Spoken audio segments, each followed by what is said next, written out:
இது ஜபல்பூரை சேர்ந்த ராஜோட கதை. சோசியல் மீடியால ஒரு பரபரப்பான ஆளா மாறிட்டான்.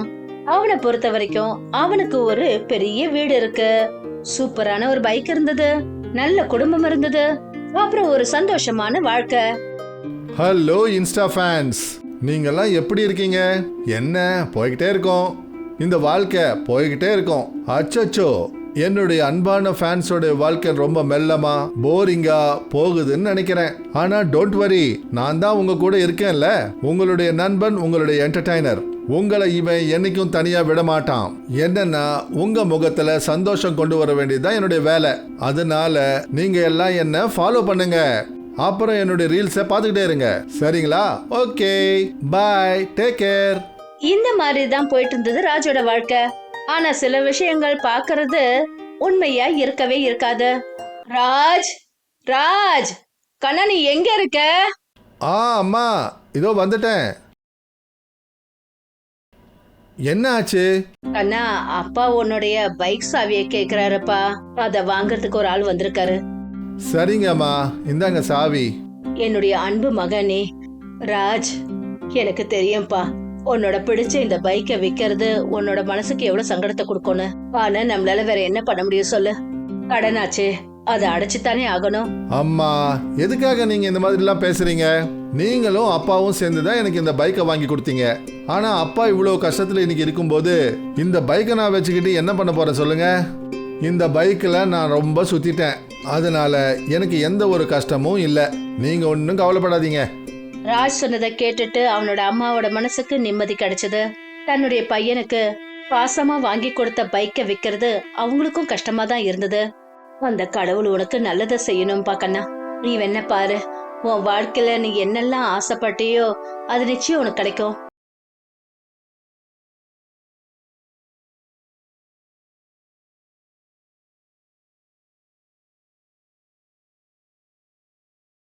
போனேன்னா நான் பணக்காரன் இல்லைன்றது எல்லாருக்கும் தெரிஞ்சிடும். என்னுடைய வாழ்க்கை, சோசியல் மீடியா எல்லாமே பொய்ன்னு ஆயிடும். ஐயோ கடவுளே, என்னை காப்பாத்துங்களேன். உண்மையிலேயே விஷயம் என்னன்னா, ராஜ் சின்ன வயசுல இருந்தே ஏழ்மையோட வாழ்க்கைய வாழ்ந்துட்டு இருந்தான். ஆனா அந்த ஜில்லாவோட பெரிய பணக்கார காலேஜ்ல அவனுக்கு அட்மிஷன் கிடைச்சதுனால எல்லாமே மாறிடுச்சு. அவனுடைய உடைகள், நிலைமைய பார்த்து மத்த பசங்களும் அவனை விட்டு விலகி நின்னாங்க. ஏன்னா அவங்கள மாதிரி அவன் பணக்காரன் கிடையாது. என் காலேஜ்னால நான் ரொம்ப நொந்து போயிட்டேன். தினமும் போறது, உட்காருது, பேசாமலே நான் திரும்பி வரேன். யாரும் பேசக்கூட மாட்டேன்றாங்க, என்ன பார்க்க கூட மாட்டேன்றாங்க. நான் என்னதான் பண்றது? தன்னுடைய தனிமையில இருந்து அவன் வெளியே வரதுக்காக சோசியல் மீடியாவுல தன்னை பத்தி பொய்யான விஷயங்களை பரப்ப ஆரம்பிச்சான். நான் ஒரு பெரிய பணக்கார மாதிரி நடிச்சான். பணத்தை சேர்த்து சேர்த்து பணக்கார பசங்க மாதிரி ட்ரெஸ்ஸா வாங்கினான், ஒரு பழைய பைக்கை வாங்கினான், அப்புறம் தன்னுடைய வாழ்க்கையே மாத்திக்கிட்டான். இந்த காரணத்தினால சோசியல் மீடியா அப்புறம் தன்னுடைய உண்மையான வாழ்க்கையில அவனுக்கு நண்பர்கள் வந்தாங்க. வாவ், ஒரு வழியா எல்லாம் சரியாயிடுச்சு. ஆனா சொல்லுவாங்கல்ல, பொய் ரொம்ப நாளைக்கு நிலைக்காதுன்னு. கடன் இருந்ததுனால ராஜ் தன்னுடைய பைக்கை விற்க வேண்டியதாயிடுச்சு. அப்புறம் இப்ப அவன் காலேஜ் போறதையும் நிறுத்திட்டான். ஏன்பா நீ ராஜ பாத்தியா? இப்பெல்லாம் அவன் காலேஜுக்கே வருதில்ல? ஆமாப்பா, நான் எத்தனை மெசேஜ் பண்ணேன், அப்புறம் கால் கூட பண்ணேன். ஆனால் அவன் எதுக்கும் பதில் சொல்லவே இல்லை. சோஷியல் மீடியாவில் எந்த போஸ்ட்டும் போடலை. ஒரு வேளை ஏதாவது ஏடாகூடமா? அப்படியே ஆனாலும் நமக்கு என்ன, அவனோட வாழ்க்கை, நாம என்ன பண்ண முடியும்? பாவம் ராஜ், எந்த ஃப்ரெண்ட்ஷிப்புக்காக அவன் இவ்வளவும் செஞ்சானோ அதே நண்பர்கள் அவனை பத்தி எதுவுமே கவலைப்படல. இப்ப ராஜ் அமைதியா தன்னோட வீட்டு கடையில வேலை பார்க்க ஆரம்பிச்சான். ஆனா மறுபடியும் ஒரு தடவை அவனுடைய தனிமை அவனை வாட்ட ஆரம்பிச்சது. ஒரு நாள் ரொம்ப லேட்டா வீட்டுக்கு திரும்பி வரும்போது ராஜ் ஏதோ வித்தியாசமா பார்த்தான். அட, என்ன இது? இந்த ஆட்டோ ஏன் ரொம்ப வித்தியாசமா இருக்கு? ஏன்னா இது ஒன்றும் சாதாரண ஆட்டோ கிடையாது. இதை நானே டிசைன் பண்ணேன். எனக்கு பிடிச்சமான பலாக்காய் ஆட்டோ. வெளியே பார்க்க கரடு முரடா இருக்கும், ஆனா உள்ளுக்குள்ள மென்மையாகவும் வசதியாகவும் இருக்கும். சரி சொல்லுங்க தம்பி, எங்க போகணும்? நான் வந்து வீட்டுக்கு போகணும். வீட்டுக்கா? சரி வா உட்காரு. ஆமா, உங்ககிட்ட ஒன்று கேட்கலாமா? கேளுங்க. பார்க்கறதுக்கு கவலையா இருக்கிற மாதிரி இருக்கிற, பிரச்சனை ஒன்றும் இல்லையே? நம்மள மாதிரி ஏழைங்க வாழ்க்கையில நல்லது நடக்குமா என்ன? ஏன் இந்த மாதிரி ஒரு வெறுப்பு? காலு கை எல்லாம் நல்லா இருக்கு, நல்லா வேலை செய்யற, வயிற்றுக்கு சாப்பாடு கிடைக்குது, இது நமக்கு போதாதா? ஆமாம், போதாதுதான். வெறும் உயிரோட வாழ்ந்தா மட்டும் போதாது. அன்றாட பிரச்சனைகளால் நான் ரொம்ப நொந்துட்டேன். எவ்வளோதான் முயற்சி பண்ணாலும் எதுவும் மாற போகிறதில்ல. நீ ரொம்ப அதிகமாக யோசிக்கிறேன்னு நினைக்கிறேன். உங்களுக்கு என்ன தெரியும், எனக்கு நிறைய கடன் சுமை இருக்கு. ஏழை தான், ஆனால் பணக்காரங்க படிக்கிற காலேஜில் எனக்கு அட்மிஷன் கிடைச்சிடுச்சு. நினச்சேன் இனிமே வாழ்க்கையே மாறிடும்னு. ஆனால் அங்கே இருக்கிறவங்களாம் நான் போட்டுக்கிற ட்ரெஸ்ஸு பேக்கெட்டில் பணம் தான் பார்க்குறாங்க. நான் தனிமையில் இருந்துட்டேன். அப்புறம் பந்தா பண்ணுற வாழ்க்கையை தான் வாழ ஆரம்பித்தேன். இப்போ எதுவுமே உண்மையாக தெரியல. ராஜ் சொல்றதை கேட்டுட்டு ஆட்டோக்காரர் அமைதியாயிட்டாரு. அவரு மெல்லமா ஆட்டோவை நிறுத்தினாரு. அப்புறம் ராஜ திரும்பி பார்த்தாரு. நீ எந்த பிரச்சனையில் நொந்து போயிருக்கிறேன்னு எனக்கு தெரியுது. அதனால தான் நான் வந்திருக்கேன். அப்படின்னா இப்போ சொல்லு, உனக்கு எந்த மாதிரி வாழ்க்கை வேணும்? என்ன சொல்றது, ஒரு பெரிய கண்ணாடி மாளிகை, ரொம்ப மிருதுவான படுக்கை, 4 பக்கமும் ஒளியும் நிம்மதியும் வேணும். பணத்துக்கு குறைவு இருக்கக்கூடாது. நல்ல துணிமணிகள், நல்ல சாப்பாடு. அம்மா வேண்டாம், அப்பா வேண்டாம், காலேஜும் வேண்டாம், நண்பர்களும் வேண்டாம். எனக்கு நிம்மதி மட்டும் வேணும். ராஜ் சொன்னதை கேட்டுட்டு ஆட்டோக்காரரோட முகத்துல சிரிப்பு வந்தது. அவரு மறுபடியும் ஆட்டோவை எடுத்துட்டு போக ஆரம்பிச்சாரு. ஆட்டோ காத்துல பறக்க ஆரம்பிச்சது. சுத்தி சுத்தி ஓட ஆரம்பிச்சது. அட, என்ன நடக்குதுங்க? திடீர்னு அந்த ஆட்டோ நிலாவை நோக்கி ஓட ஆரம்பிச்சது. அப்புறம் வானத்துல எங்கேயோ மறைஞ்சிடுச்சு. ராஜ் ரொம்ப பயந்து போய் ஆட்டோவை நிறுத்த சொல்லி சொன்னான். ஆட்டோக்காரர் பிரேக்க போட்ட உடனே 2 பேரும் தரையில வந்து பொத்துன்னு விழுந்தாங்க. தப்பிச்சேன். ஆனா இப்ப நான் எந்த இடத்துக்கு வந்திருக்கேன்? இந்த இடத்துக்கு தான் நீ வரணும்னு நினைச்ச. பெரிய கண்ணாடி மாளிகை, மென்மையான படுக்கை. என்ன, நிஜமாவா?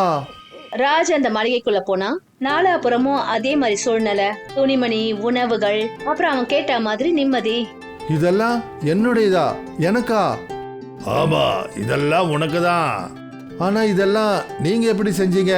ஆமா, நீங்க மந்திரவாதியா? அப்படியும் இருக்கலாம். அப்புறம் அவரு இப்படிங்கிறதுக்குள்ள ஒரு மந்திரவாதி உருவத்துக்கு வந்தாரு. உங்களுக்கு ரொம்ப ரொம்ப நன்றி. அதெல்லாம் ஒன்றும் தேவையில்லை. நான் தான் ஏற்கனவே சொன்னேனே, நான் உனக்காக தான் வந்திருக்கேன்னு. இப்போ நீ விருப்பப்பட்ட மாதிரியே இரு. இனி உன்னுடைய உலகம் இது. இப்போ நான் கிளம்புறேன். ராஜ் அந்த கண்ணாடி மாளிகையில இப்ப ரொம்ப நிம்மதியா இருந்தான். அவனுக்கு எந்த ஒரு விஷயத்துக்கும் குறைவில்லை. அடேங்கப்பா, வாழ்க்கைன்னா இதை தான் சொல்லணும். நாட்கள் கடந்துகிட்டே இருந்தது. ராஜ் அந்த உலகத்தோட மாயையில மூழ்கி போய் இருந்தான். ஆனா நாம சொல்ற மாதிரி பொய்யான உலகம் ரொம்ப நாளைக்கு நிலையா இருக்காது. கொஞ்ச காலத்துக்கு அப்புறம் ராஜ் அந்த கனவு வாழ்க்கையில இருந்து விழிக்க ஆரம்பிச்சான். அவனுக்கு அவனோட அம்மா அப்பாவோட ஞாபகம் அவனை வாட்ட ஆரம்பிச்சது. ஐயோ கடவுளே, நான் எங்க வந்து மாட்டிக்கிட்டு இருக்கேன்? எனக்கு என்னுடைய பழைய வாழ்க்கை வேணும். எனக்கு எங்க அப்பா அம்மா கிட்ட போகணும். நான் சொல்றது கேக்குதா மந்திரவாதியே? நான் என் வீட்டுக்கு போகணும், வீட்டுக்கு. அப்பதான் வானத்துல இருந்து அதே மாய பலாக்காய் ஆட்டோ கீழே இறங்குச்சு. அப்புறம் அதுல அதே மந்திரவாதி. நீங்க வந்துட்டீங்களா? இங்க பாருங்க, நான் வீட்டுக்கு போகணும். எனக்கு என்னுடைய உண்மையான வாழ்க்கை வேணும்.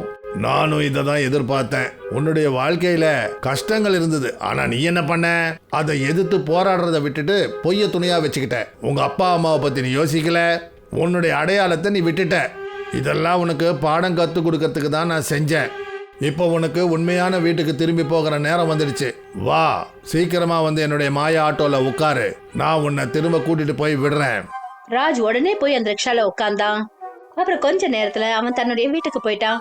உன்னுடைய சந்தோஷத்துக்காக நீ பொய்ய பயன்படுத்தினீன்னா அது பெரும் நஷ்டத்தை தான் ஏற்படுத்தும். ரத்தன் ஒரு அனாத. அவன் மாஸ்டர் குப்தாவோட ஸ்வீட் கடையில வேலை பார்த்துக்கிட்டு இருந்தான். அப்புறம் அவன் அவர் கூடயே தங்கி இருந்தான். அடே ரத்தன் கண்ணா, கொஞ்சம் இங்க வாப்பா. சரி, இதோ வர மாஸ்டர் சார். சொல்லுங்க, என்னாச்சு? இதெல்லாம் என்னப்பா? ஏன் இந்த இடத்துல இவ்வளோ அழுக்கா இருக்கு? அது நான் படிக்கிறதுக்காக உட்காந்துட்டேன். அதனால நான் கவனிக்கல. அப்படியா? எந்த விஷயத்தை பற்றி படிச்சுட்டு இருக்க? அது மாஸ்டர் கணிதம் தான். கணிதம் படிக்கிறியா இல்லை மாய சீட்டு விளையாட படிக்கிறியா? என்ன, மாய சீட்டா? இல்லையே, அப்படிலாம் எதுவும் இல்லை. என்கிட்ட போய் சொல்லாத. சரி, இதில் உன் தப்பு எதுவும் கிடையாது. எல்லாம் ஏன் தப்பு தான். நான் தான் உனக்கு சின்ன வயசுலேருந்தே இந்த மாய சீட்டு விளையாட்டு எல்லாத்தையும் கொடுக்கும்னு சொல்லியிருக்கேன். ஆனால் அது எல்லாமே சும்மா ஒரு பேச்சுக்கு தான். உண்மையான வாழ்க்கையில் அப்படி எதுவுமே நடக்காது. மாஸ்டர் சார், இந்த மாய சீட்டு விளையாட கற்றுக்கிறது உங்களுக்கு பிடிக்காதுன்ற விஷயம் எனக்கு தெரியும். ஆனால் நான் ஒன்றும் இது விளையாட்டுக்காக இல்லை, ஒரு சந்தோஷமான வாழ்க்கையை உருவாக்க தான் கற்றுக்கிட்டு இருந்தேன். சின்ன வயசுலேருந்து எல்லாரும் என்னை திட்டிக்கிட்டு இருக்காங்க, நான் ஒரு அனாதை, எனக்குன்னு யாரும் இல்லைன்னு. அப்படின்னா நான் உனக்கு சொந்தம் இல்லையா? அப்படி இல்லை மாஸ்டர், நீங்கள் தான் எனக்கு எல்லாமே. ஒருவேளை என்னோட சின்ன வயசுலேயே நான் உங்களை பார்க்கலன்னா இப்போ நான் எங்கே இருப்பேன்னு தெரியல. நீங்கள் என் மேலே நிறைய கருணை காட்டியிருக்கீங்க, ஆனால் நீங்கள் இருந்தும் கூட எனக்கு அம்மாவோட குறைவு இருக்கிற மாதிரியே இருக்குது. இந்த மாய சீட்டு விளையாட்டு எனக்கு உதவி செய்யுமா இல்லையான்னு எனக்கு தெரியலை, ஆனால் நான் ஒரு தடவை இதை முயற்சி பண்ணி பார்க்கணுன்னு நினைக்கிறேன். ரத்தன் சொன்னதை கேட்டுட்டு மாஸ்டர் குப்தா ரொம்ப அமைதியாயிட்டாரு. அவருக்கு தெரியும் ரத்தனுக்கு சிரிச்ச முகம், அப்புறம் நல்ல மனசு கொண்ட பையனு. ஆனா இன்னைக்கும் அவன் தனக்குன்னு ஒரு குடும்பம் இல்லையேன்னு மனசுல ஃபீல் பண்றான். அதனால குப்தா சார் அவனை எந்த ஒரு விஷயத்திலையும் அவர் தடுக்கிறது கிடையாது. இந்த புத்தகத்தில் என்ன எழுதியிருக்கு? இந்த சீட்டு கட்டுகளை சரியான இடத்துல வச்சு அதுக்கப்புறமா மந்திரத்தை சொல்லணும். இதுதான் மந்திரம். ஆப்ரகடாப்ரா மரியம்மா போரா வத்ரா. ஆனால் எதுவும் நடக்கவே இல்லையே. அப்படின்னா இதெல்லாம் பொய்யா? இது எல்லாமே பொய். பாவம் ரத்தன், அவன் தினமும் ஏதாவது ஒரு விதமான மேஜிக்க கத்துக்கணுங்கிற முயற்சியை பண்ணிட்டு இருக்கான். ஆனா எதுவுமே நடக்கல. ஆனா சொல்லுவாங்கல்ல, முயற்சி பண்றவங்களுக்கு தோல்விங்கிறது இல்லைன்னு. அந்த மாதிரி ஒண்ணுதான் ரத்தனுக்கும் நடந்தது. அன்னைக்கு ராத்திரி கூட தன்னோட அறையில ரத்தன் புத்தகத்தை திறந்து வச்சுக்கிட்டு மந்திரத்தை சொல்லிட்டு இருந்தான். ஆப்ரகடாப்ரா மரியம்மா போரா வத்ரா. ஆப்ரகடாப்ரா மரியம்மா போரா வத்ரா. ஆப்ரகடாப்ரா மரியம்மா போரா வத்ரா. பூம் ஹுஷ். இன்னைக்கும் எதுவும் நடக்கலையே. சரி விடு ரத்தன், இனிமே எதுவும் நடக்க போறதில்ல. உனக்கு உன்னோட குடும்பமும் கிடைக்காது, வேற எதுவும் கிடைக்காது. அமைதியா தூங்கு. ஆட, நீ இவ்வளவு சீக்கிரம் தோல்வியை ஒத்துக்கிட்ட? யார் பேசுனது? நான் தான் பேசினேன். பேசுற பறவையா? ஆமா, பேசுற பறவை. உனக்கு உதவி செய்யதான் வந்திருக்கேன். என்னோட சக்தி இல்லாம உனக்கு தேவைப்படுறது எதுவும் கிடைக்காது. உதவியா? ஆனா நீ எங்க இருந்து வந்திருக்க? ரொம்ப தூரத்துல இருந்து பல வருஷங்கள் பயணம் செஞ்சு வந்திருக்கேன். வருஷங்கள் கடந்து பயணமா? இப்ப எழுந்துக்கிறியா இல்ல நான் போகட்டுமா? இல்ல இல்ல, நான் எந்திரிக்கிறேன். பறவை சொன்னதை கேட்டதும் ரத்தன் உடனே எழுந்து உட்கார்ந்தான். அப்புறம் மறுபடியும் கார்ட்ஸ் எல்லாம் எடுத்து போட்டான்.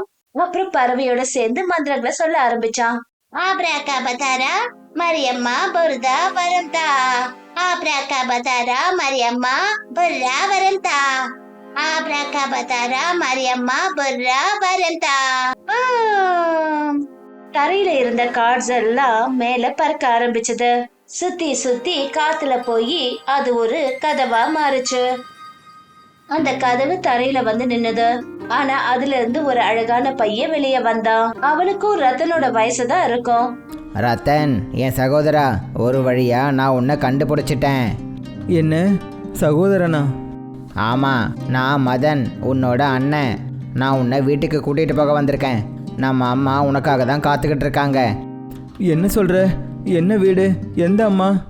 எனக்கு எதுவும் புரிய மாட்டேங்குதே. நான் உனக்கு எல்லாத்தையும் புரிய வைக்கிறேன். சொல்லணும்னா இதெல்லாம் போன ஜென்மத்தோட கதை. நான் செஞ்ச தப்பால் தான் நம்ம 2 பேரும் பிரிஞ்சிட்டோம். அது எப்படி பிரிஞ்சோம்? பௌர்ணமி ராத்திரி நம்ம 2 பேரும் நதிக்கரையில் விளையாடிட்டு இருந்தோம். ரொம்ப சந்தோஷமாக இருந்துச்சு.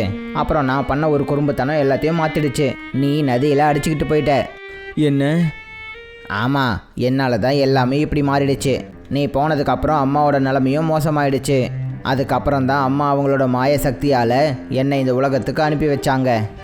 அப்புறம் உனக்கு மறுஜென்மம் ஏற்பட்டுடுச்சுன்ற விஷயத்த நான் தெரிஞ்சுக்கிட்டேன்.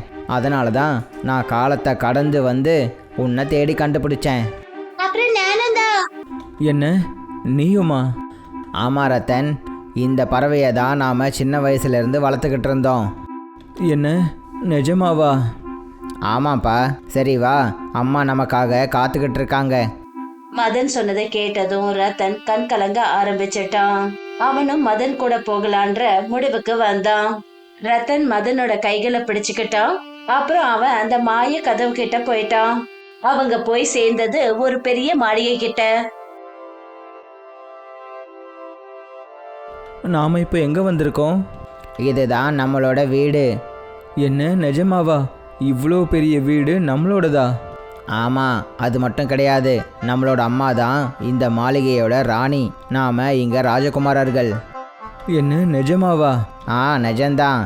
ரத்தன் மதன் சொன்னதை கேட்டதும் சந்தோஷத்துல துள்ளி குதிச்சான். அப்பதான் ரத்தன் ரத்தன் பின்னாடி திரும்பி பார்த்த போது அவனுக்கு பின்னாடி அவனோட அம்மா நின்னுட்டு இருந்தாங்க. ரத்தன், என் செல்லம், நீ திரும்பி வந்துட்டியாப்பா? ஆமாம்மா, நான் திரும்பவும் வந்துட்டேன். நீங்கள் எப்படி இருக்கீங்க? இனிமே எனக்கு என்னப்பா குறை இருக்க போகுது? அதான் நீ வந்துட்டல, இங்க பாரு, நான் நல்ல குணமாயிட்டேன். அம்மா ரத்தனை கட்டி அணைச்சுக்கிட்டாங்க. அப்புறம் கொஞ்ச நேரத்துல ரத்தன் பல வருஷமா தேடிக்கிட்டு இருந்த சந்தோஷம் அவனுக்கு கிடைச்சிருச்சு. இப்ப அவனுக்குன்னு ஒரு குடும்பம் இருந்தது. அவனோட அம்மா, அவனோட சகோதரன், அவனோட பெரிய வீடு. அவன் எப்படி விருப்பப்பட்டானோ அதே மாதிரி.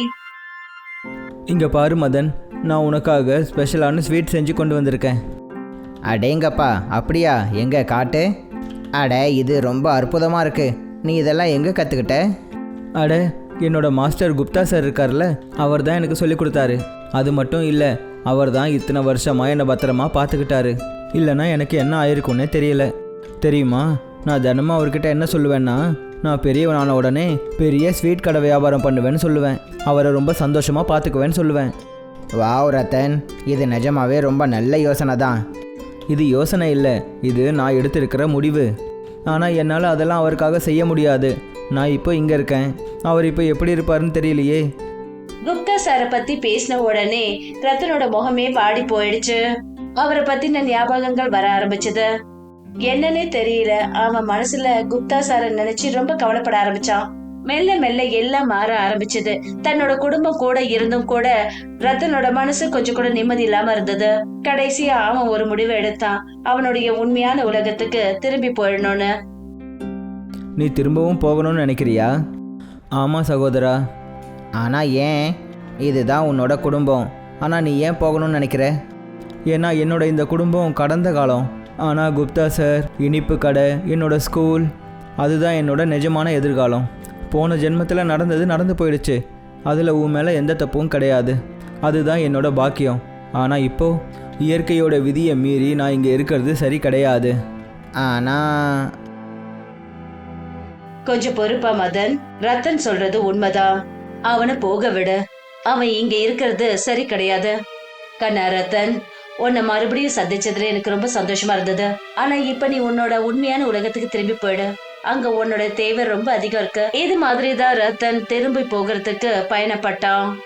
அவன் மறுபடியும் அந்த மாய கதவு மூலமா தன்னுடைய உண்மையான உலகத்துக்கு திரும்பி வந்தான். அட மாஸ்டர் சார், எப்படி இருக்கீங்க? ரத்தன், உனக்கு வெக்கமா இல்லையா? நீ இவ்வளோ நாளாக எங்கே போன? எனக்கு என்ன நடந்துச்சுன்னு உனக்கு ஏதாவது தெரியுமா?